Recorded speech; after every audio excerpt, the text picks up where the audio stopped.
Okay, welcome back to the Jiu-Jitsu Mindset. My name is Pete Deley. Professor Lucas is out doing the good work of being a dad and being a professor and a business owner and all those things. So you got me solo today. Um, it's competition season. I have some friends that are going to be in Las Vegas here not too long from now, and they're preparing and just alerting all the competitors that they are drinking submission coffee, and it still remains undeclared as a performance enhancing drug. You're welcome to level the playing field and get your own at the jujitsumindset.com, but just to make sure everybody's properly aware and prepared of that. The divine smiles on us, pretty much every week. We get to talk to amazing people, and this week's no exception. So I'm very grateful, Coach Stephen. Thank you for making some time to talk with us. Hey, thank you, Pete. So, an easy place for us to start is you've got all this energy and focus and so much of your life that is tied to jujitsu. And uh, I'm curious, if you had poured all of that into something else, where do you think it would have went? Like, what if you weren't doing this, where in the world would you be right now? Yeah, well, I guess sometimes it's hard to say. It's somewhere I very easily could have ended up like being a Sean Strickland, only not famous. Okay. So I could have been a Sean Strickland who didn't know how to fight. That could have definitely happened to me.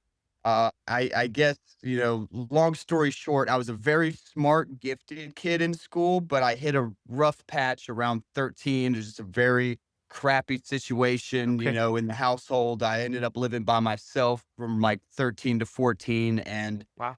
imagine, just imagine that, Yes. so like there was a lot of, I skipped a lot of school. I was hanging out with bad characters. Hmm. And then I got dropped off in Alabama. So I was originally in Florida and I got dropped off in Alabama on my grandparents' farm, which probably saved my life. That was half of it. And the other half was getting involved with a good gym, so, Right. I got to actually meet some decent role models instead of the clowns I was hanging out with. And I think that was the biggest thing for me. So had it not been jujitsu, if I hadn't have found something, Right. some form of leadership Yeah. and an example of regular people doing good, then I very very well could have squandered all my brains and squandered my potential. So maybe it would have turned out, but probably could have been bad. Okay. So it was you came to as a very young person, it seems like you had to have some pretty great self-awareness that this is a bad road and this is a good road and that you picked. I'm curious when this showed up in your life, did what role did the aggressive part of learning to fight play in its attraction for you? I mean, was it That was all of it. okay? That Yeah, was okay. that was 100% it. Yeah. I was very angry. I was a Okay. very angry child. I had, people could argue I had some good reasons to be angry. I was very upset at the world. I felt like the world had been very unfair to me, and in a lot of ways it had. Sure. There's definitely people out there that have had it a million times worse than me. I have friends that I grew up around that have had it a million times worse than me. But Right. when I left that crappy neighborhood and I ended up here in Alabama, I knew that things were. I was the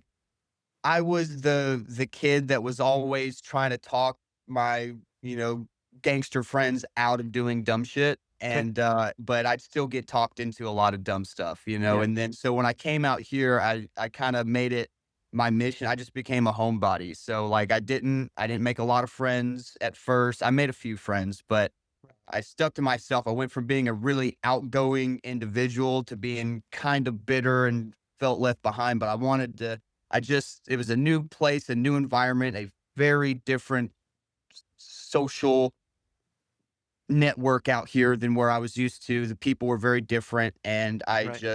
just stayed away from anybody I thought was up to stupid stuff. Right. And that made me kind of lonely. And I was fortunate when I got into the gym and I was doing good. It was like for the first time in my life that Yeah. like regular folk didn't look at me like a street kid. I used to, Yeah, just walking in the neighborhood I used to grow up in, like cops would pull up on the curb in front of us and pat us down. They'd say we looked like sure. I was a white boy in the wrong neighborhood. Right. And Yeah. then fast forward, now I'm wrestling cops and they're like thanking me for Yeah. choking them.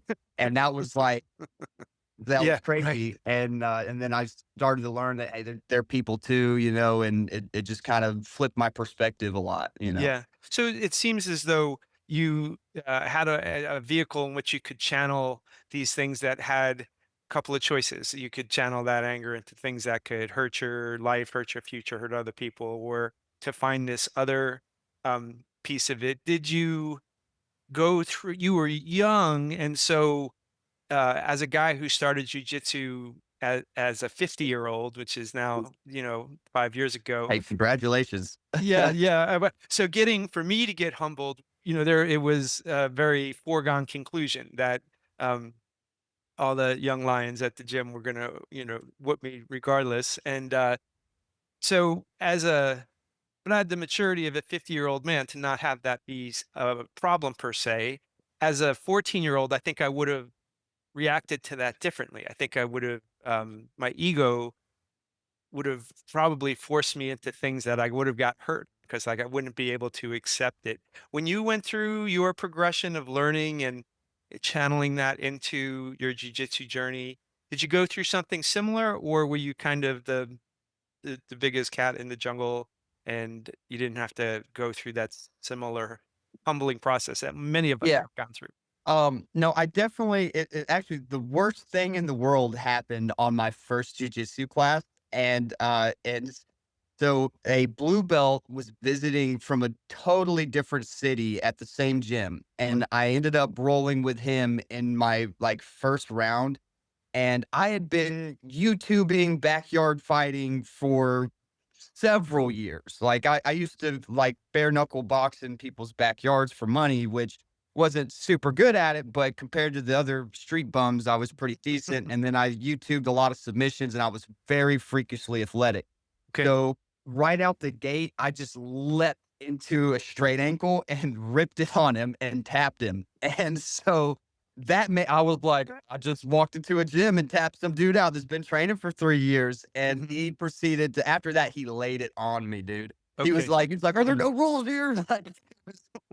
No, he was mad. He Sure. was a little bit mad, and, my coach at the time, unfortunately, he passed away, James Thompson, man, amazing coach, but Right. he thought that was hilarious. Okay. He thought it was hilarious, and, like, he took me aside later and kinda explained, he was like, "That shouldn't have happened," but he was an awesome guy, and, it took a little bit of time. I think one of the biggest humbling experiences for me is within the first maybe 6 months, we had this visitor.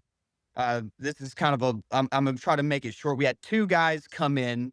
The first dude that walked in a little bit late for class, walked in, was a very autistic adult, and he just had, like, a bunch of he was very, very off, and we're trying to fit him out for a trial uniform, and when he takes his shoes off, his feet are all messed up and, Mm. like, oozing, Oh and no. the lady at the desk was like, "Listen, sweetie, we're very sorry, but Right. you've got to get that healed up before we can let you step on the mats." And so like he apologized. We tried to make him feel good, but he left. And then like 5 minutes later, I'm gonna stand up and do this. Right. Another guy walks in and he's like walking in like this, but Right. he's got an actual like suit on. And when he starts speaking, you realize, oh, he's a very sound mind. This is a very intelligent guy. This is like a business person, Right. but he's a cripple. And so he borrows the uniform, puts on his white belt, and then, not just maybe a few minutes before, because he's very late, and just a few minutes before we're starting to roll, it comes out that he's a, black belt, not only in jujitsu, but also judo. Wow. And he is one of those black belts that does not go soft on the white My belts. goodness. He Okay. threw this dude, like, I was afraid to grab, like, he's got a little arm, Yeah. Yeah. like, it's walking like this all crooked, and I'm like, I'm scared to touch him, so I'm like, I'm grabbing hold, being soft, dude. He yoked me up by my collar and threw me. He hit me with the earth over and over, man. Like, my feet were straight in the Whoa. air, like, this far from this ceiling, big, Yeah. huge circle throws, like ragdolled me. And like, I was like, all right, this stuff works. This stuff works for sure. That's a great story on like a bunch of different levels. And so it seems to me that you have this sharp intelligence, you have this, great athleticism as a kid, and clearly you walk into a place in which you're willing to accept the guidance and leadership of people around you, because that doesn't always happen, right? As young people, particularly if they have gifts, like many teenagers, right? They assume they know everything, and it doesn't sound like that was the case with you. And Maybe a because you little had bit. maybe a little bit, okay, Mhm. but you had enough to get to find the right road, which is admirable.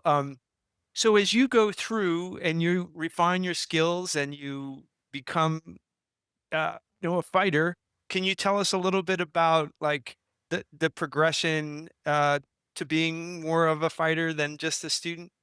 Yeah, well, so when I found the jujitsu gym, my plan, the first thing I Googled when looking for a gym was best martial art.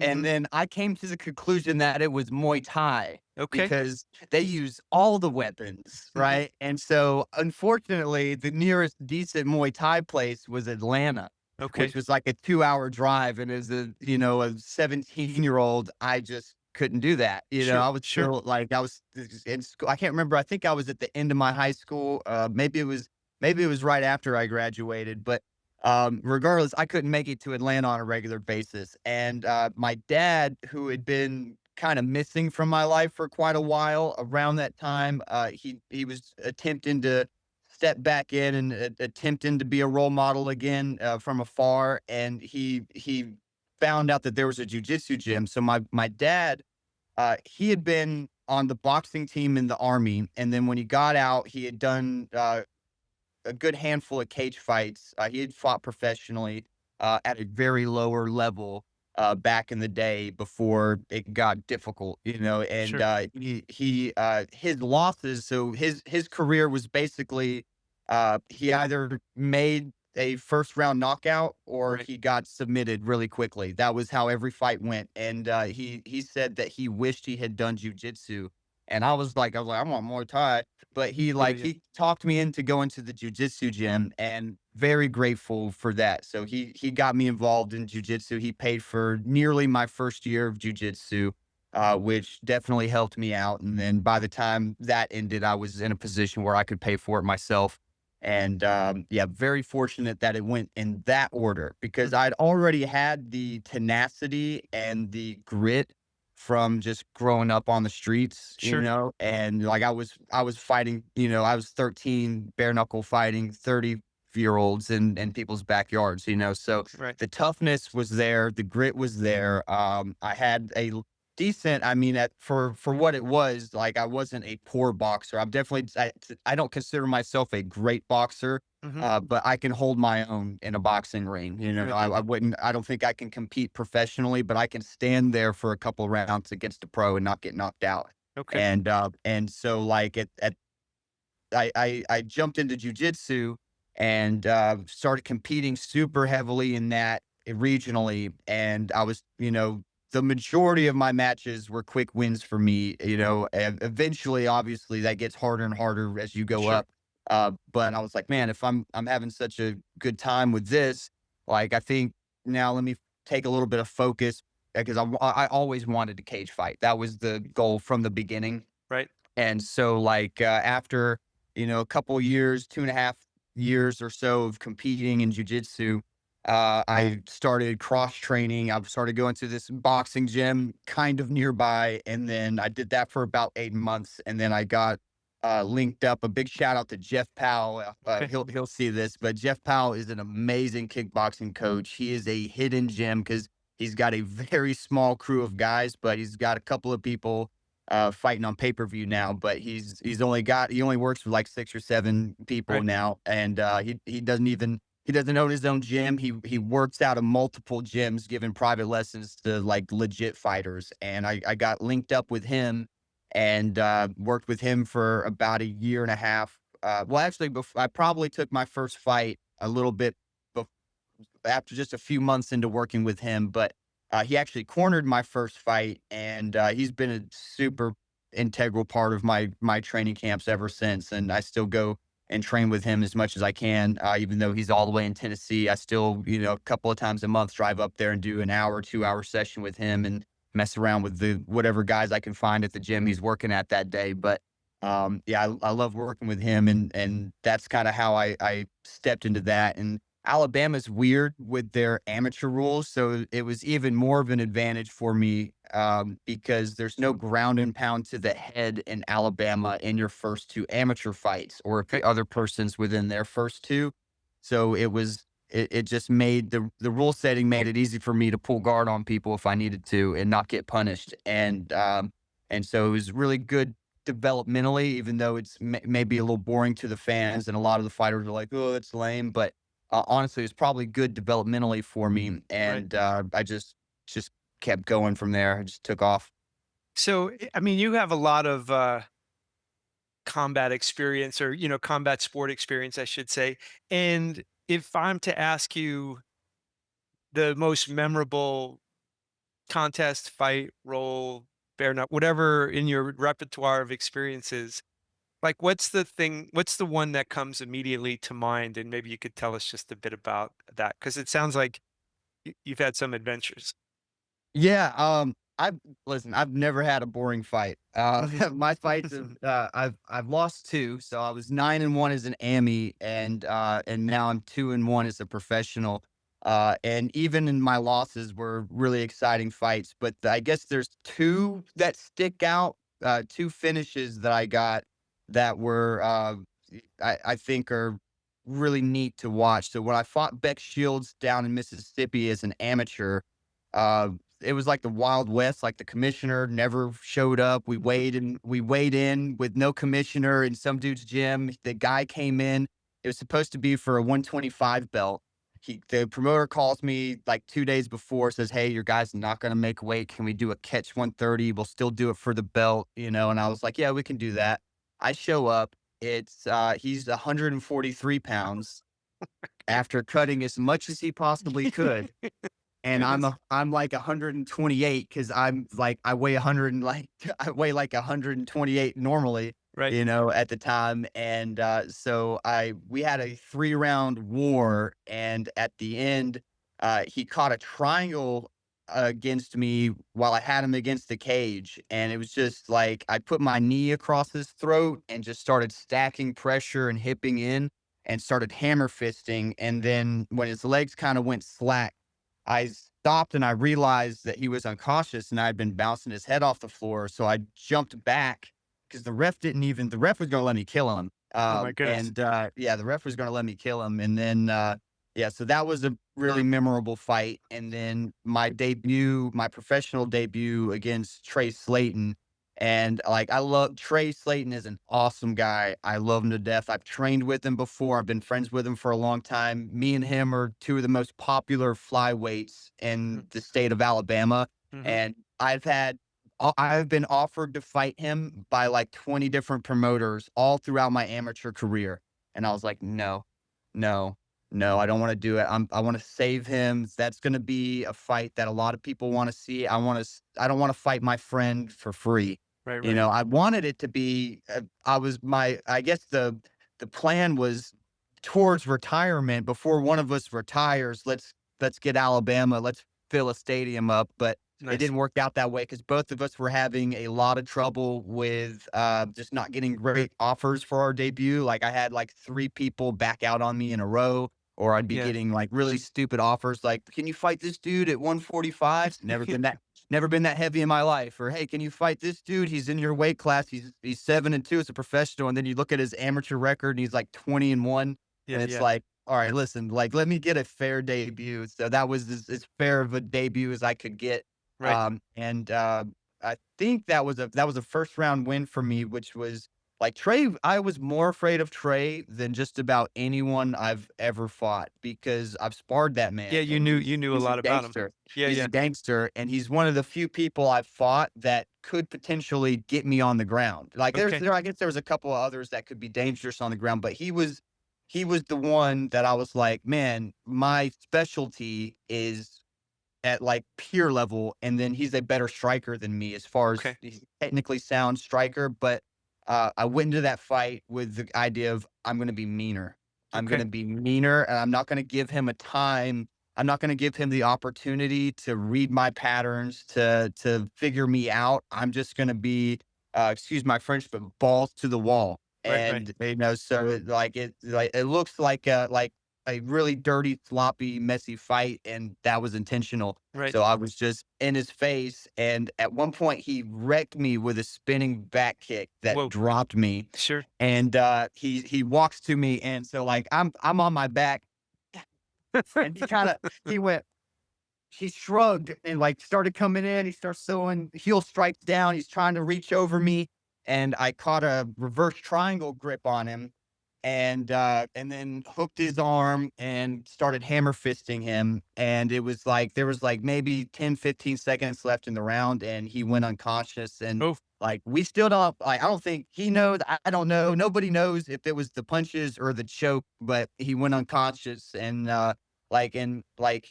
honestly, it's one of the coolest highlights I have, but I feel so bad because I love that man Yeah. so Yeah. much, Yes. so it's like I'm conflicted, but, like, it very well could have been the other way around, but, Sure. that one was really exciting because that one got me noticed a little bit. Well, without a doubt, it must have been. I mean, it be an interesting dynamic. You know each Yeah, other, you like each other, and then it must have taken a certain psychological ramping up to say against my friend I'm gonna dial up my meanness, and that's yeah, that must have been interesting in some ways.